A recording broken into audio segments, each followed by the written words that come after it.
രാത്രിയിലെ ശാന്തത മാധവ്പൂർ മുഴുവൻ നിറഞ്ഞിരിക്കുകയാണ്. എല്ലാ വശത്തും കാറ്റിന്റെ ശബ്ദമുണ്ടായിരുന്നു. കാറ്റത്ത് പറക്കുന്ന ഉണങ്ങിയ ഇലകളുടെ ശബ്ദം. ആകാശത്ത് ചന്ദ്രനുണ്ടായിരുന്നു. പക്ഷെ അതിന്റെ വെളിച്ചമും വല്ലാതെ മങ്ങിയതുപോലെയായിരുന്നു.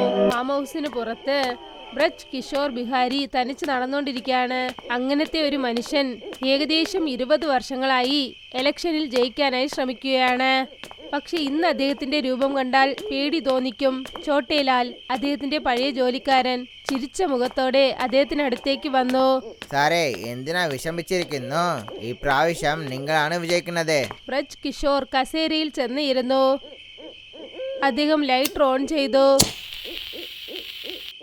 എന്നെ തോൽപ്പിക്കാനായിട്ട് ഇന്നും ആരും ജനിച്ചിട്ടില്ല ചോട്ടേലാൽ. പക്ഷേ ഈ പ്രാവശ്യം എന്തിനാണ് അറിയില്ല, മനസ്സിൽ പേടി തോന്നുന്നു.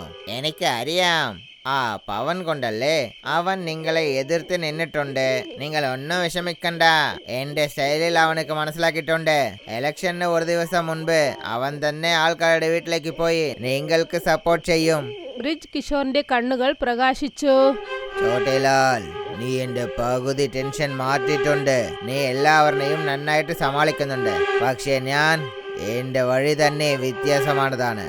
ചോട്ടേലാൽ ചിരിച്ചു.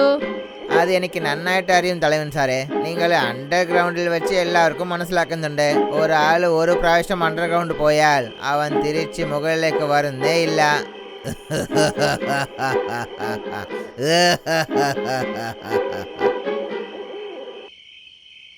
പക്ഷെ അർദ്ധരാത്രിയിൽ ഉറക്കത്തിനും ലഹരിക്കുമിടയിൽ പെട്ടെന്നൊരു ഭയങ്കരമായ ശബ്ദം ബ്രജ് കിഷോറിന്റെ ചെവികളിൽ കേട്ടു. ഇത് ഏത് ശബ്ദമാണ്? അദ്ദേഹം എല്ലാ വശത്തും നോക്കി. ചോട്ടേലാൽ നന്നായി ഉറങ്ങുകയായിരുന്നു.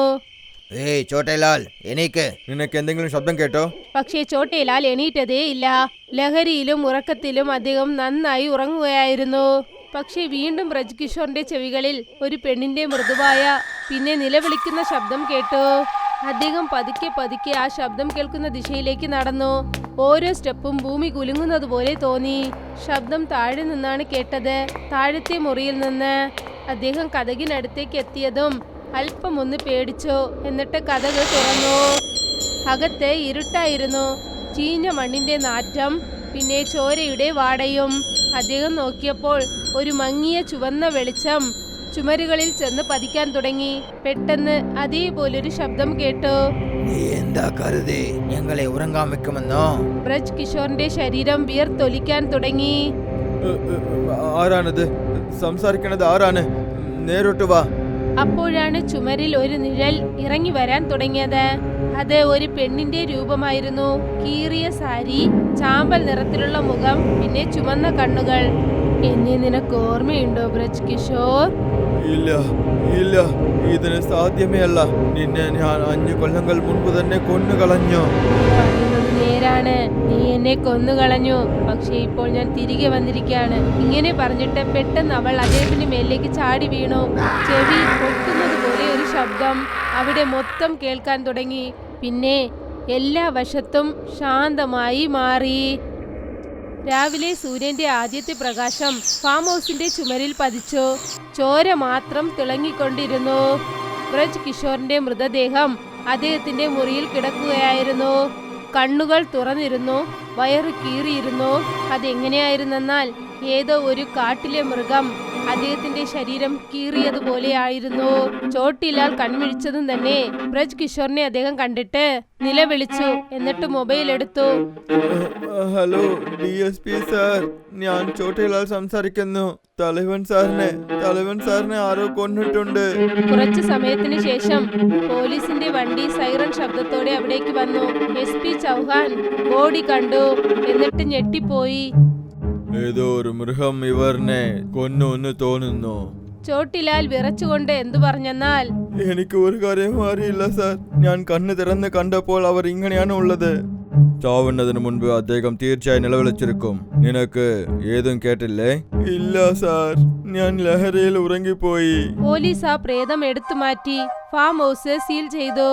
2 ദിവസങ്ങൾ കടന്നുപോയി. പക്ഷെ മരണത്തിന്റെ കാരണങ്ങളൊന്നും മനസ്സിലായില്ല.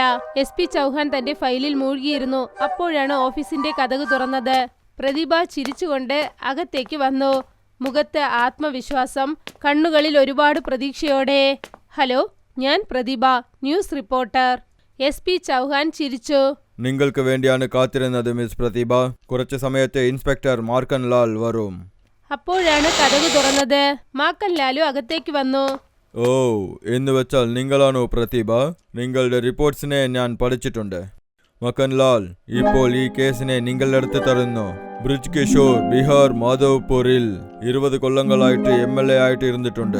ഇപ്പോൾ അവരുടെ ഈ മർമ്മമായ മരണം ഈ മൊത്തം സ്റ്റേറ്റിനെ വിഷമിച്ചിട്ടുണ്ട്. ഗവൺമെന്റ് ഒരു നല്ല ആളിന്റെ അടുത്ത് ഈ കേസിനെ ഒപ്പടയ്ക്കണമെന്ന് വിചാരിക്കുന്നു. മനസ്സിലാവുന്നുണ്ട് സർ. പക്ഷേ റിപ്പോർട്ടേഴ്സ് എന്തിനാ നമ്മളോടൊപ്പം ഇരിക്കണം? ഇത് വൺ സൈഡ് കേസ് ആവാൻ പാടില്ലല്ലോ. കാരണം ഇത് മക്കൾക്ക് വേണ്ടി ഇലക്ഷൻ മാത്രമല്ല. കുറച്ചു സമയത്തിന് ശേഷം മാക്കൻലാൽ പിന്നെ പ്രതിഭ ബ്രജ് കിഷോറിന്റെ ബിൽഡിങ്ങിനടുത്ത് നിൽക്കുകയായിരുന്നു.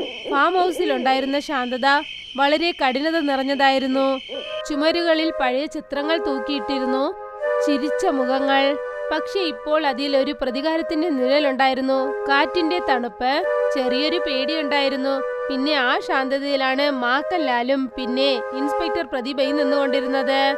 അതും ആ സ്ഥലത്ത് ബ്രജ് ബിഹാരി കിഷോറിന്റെ മരണം എല്ലാം തന്നെ മാറ്റിമറിച്ചിരുന്നു. ചോട്ടിലാൽ പതുക്കെ പതുക്കെ അകത്തേക്ക് വന്നു.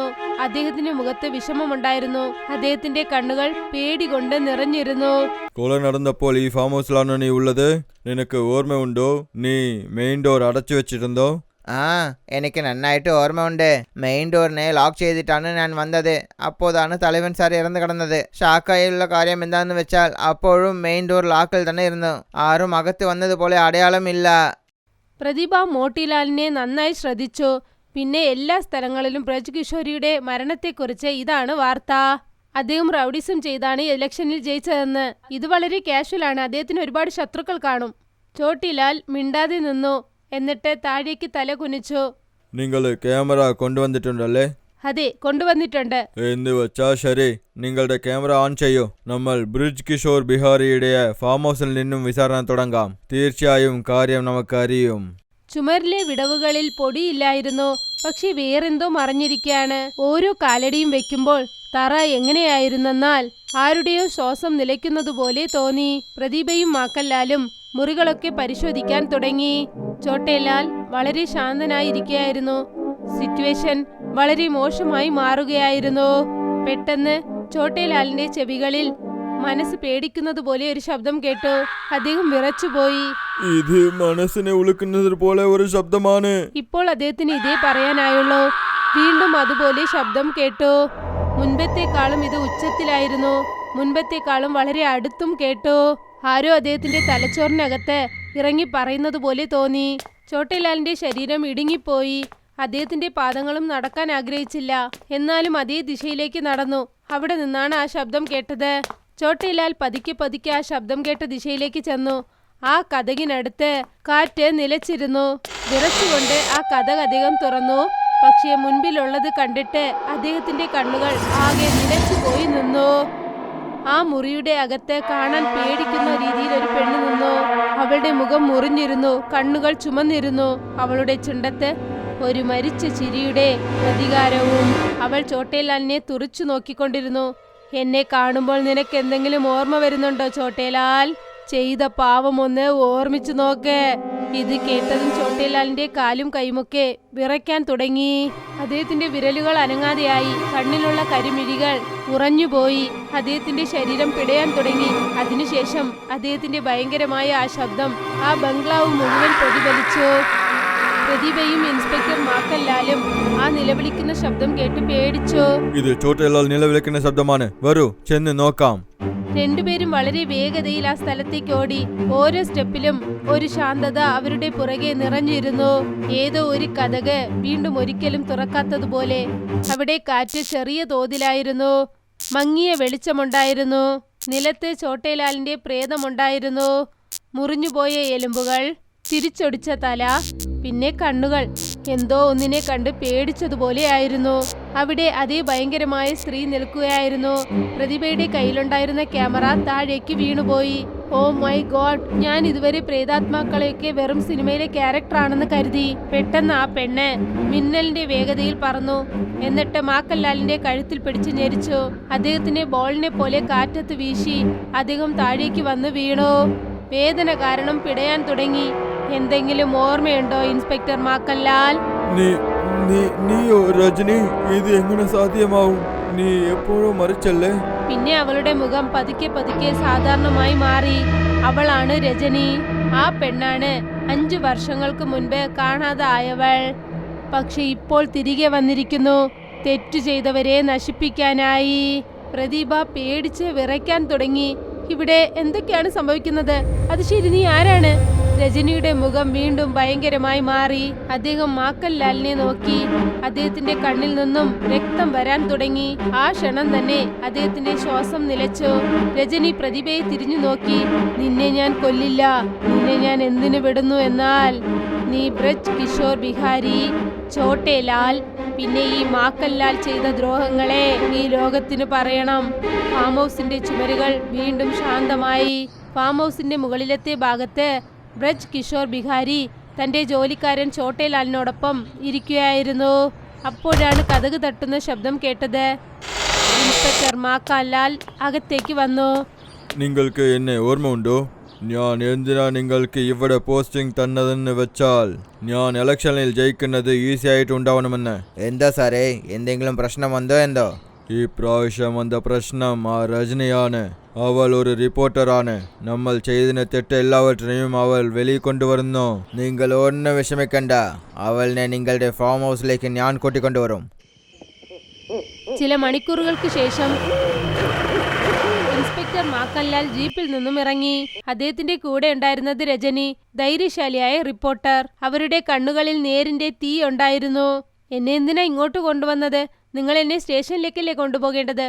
അപ്പോൾ ഇരുട്ടത്ത് നിന്ന് ബ്രിജ് കിഷോർ ബിഹാരിയുടെ ശബ്ദം കേട്ടു. ഇനി നീ പോലീസ് സ്റ്റേഷനിലേക്കല്ല, നേരിട്ട് നരകത്തിലേക്കാണ് പോകുന്നത്.